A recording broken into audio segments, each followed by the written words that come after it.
Well, I cut that one a little short. I'm not going to lie. Well, hello, my brothers and sisters. This is Garrett Bake, your situational expert. Why? Why? Because I'm teaching you the tools, tactics, and techniques too. Having it all. Because that's what we all want, right? All right, today's topic is a simple one. Are we going to light that place on fire? Sit back, relax, and enjoy today's message. So SWAT affords you some fun times, right? You get to play, again, like I was saying before, with equipment that not everybody gets to play around with, right? You get to practice techniques that patrol officers never use. And you get to hang out with cool dudes. I'm not going to lie. That was also part of the fun. So one afternoon we got called, we got a call about a barricaded subject, right? The subject had multiple felony warrants. Bum, bum, bum! What does that mean? That means he did a lot of bad things, was supposed to do some other things, and he didn't, and now he's wanted. So we raced to the scene. I happen to have my Crown Victoria, which for those of you who have ever driven one, it's kind of like a boat. They don't last very long, and I'm glad that they don't make them anymore. So when I arrived on scene, there was already some other units on scene, right? So I was set up with an initial group of officers to deal with the subject when it was that he came out. So somebody else had already brought out this armored vehicle, so we were behind the armored vehicle in case something happened. And a negotiator was inside of this armored vehicle, issuing commands to the person inside, the man inside. Well, he wasn't listening, of course.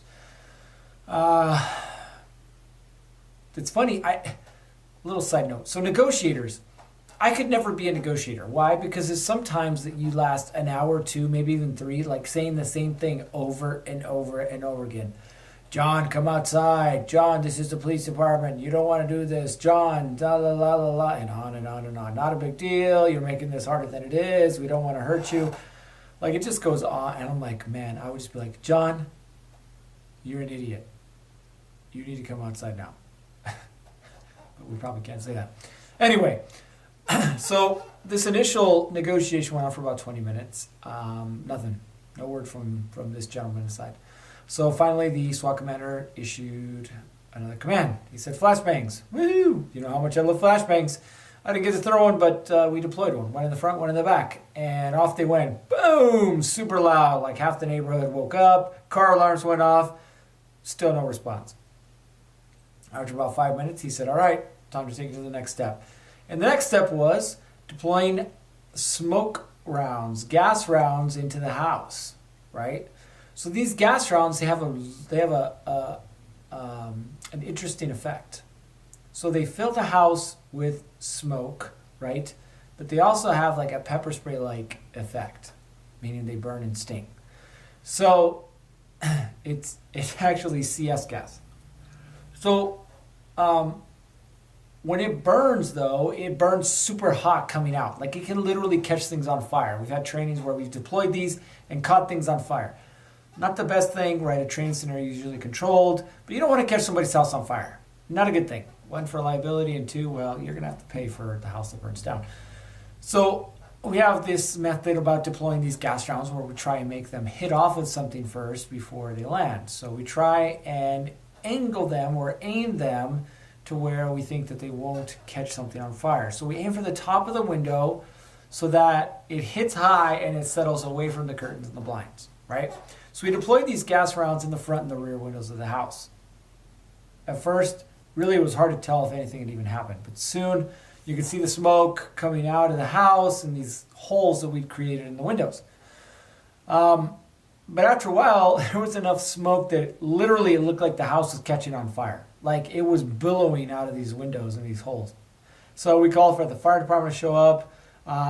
Luckily, within about a couple minutes, the suspect decided he didn't want it anymore, and he came out of the house, gagging with a T-shirt wrapped around his face, but he came out nonetheless.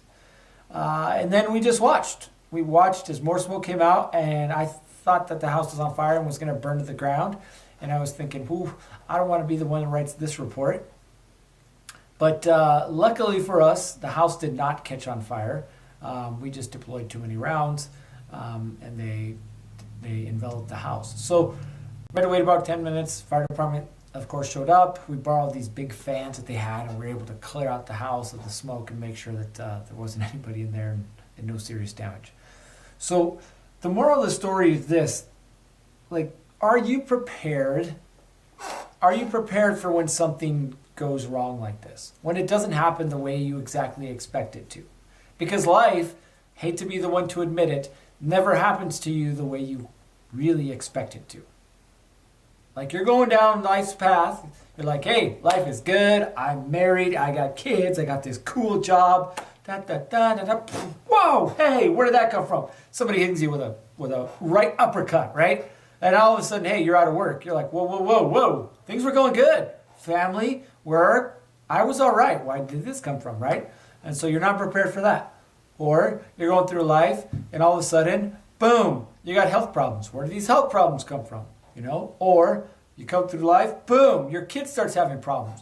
Like, life is never going to happen the way you want it to. That's why I have an issue with all these, what are they called? Fairy tale books that we read kids. Because these fairy tale books are just exactly that. They are fairy tales. Life doesn't always end up the way we want it to. Does yours? Has yours? Mine hasn't. So why do we read these books? Why don't we just be honest with kids? Hey, life isn't always going to turn out the way that you want it to. But what you need to learn is skills to deal with it when it does. See, when I was younger, I was studying and I was reading a book. And in this book, I read this quote. It's an old Chinese proverb. And the proverb goes like this: it's better to be a warrior in a garden than a gardener in a war.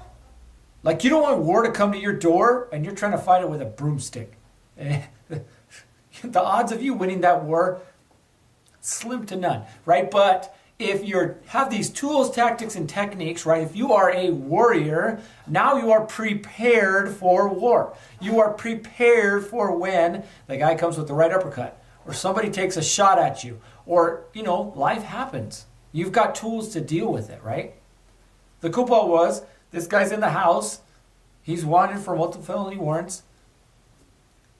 We start hitting him with gas rounds. Well, guess what? We had zero control over what happened at that point. At that point, if the gas round ended up close to something that was going to catch on fire, there was nothing that we were going to do. It was going to catch on fire. It was just going to happen. Like, it was out of our control, right? We weren't prepared. We didn't have the fire department there, right? We just weren't set up for success in that particular situation. Lesson learned.